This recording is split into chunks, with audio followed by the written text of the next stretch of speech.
Video নিয়ে এলাম। অনেকে পুরনো ফোনের ডিমান্ড করেন, সেকেন্ড হ্যান্ড ফোনের।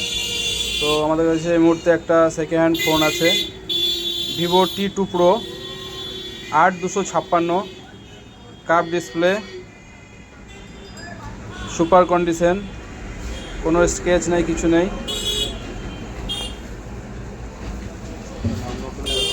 অরিজিনাল চার্জার, কেবিল, বক্স সব আছে।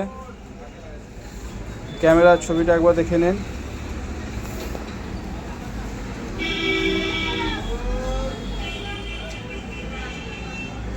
ক্যামেরা একদম সুপার আছে। তো যদি কেউ সেকেন্ড হ্যান্ড মোবাইল নিতে চান তো যোগাযোগ করবেন। ইচ্ছা এন্টারপ্রাইজ, নগর ব্লক মোড়, ইব্রাহিমের দোকানের পাশে, ফুচকা হাটের সামনে। কোনো একটা স্ক্র্যাচ নেই।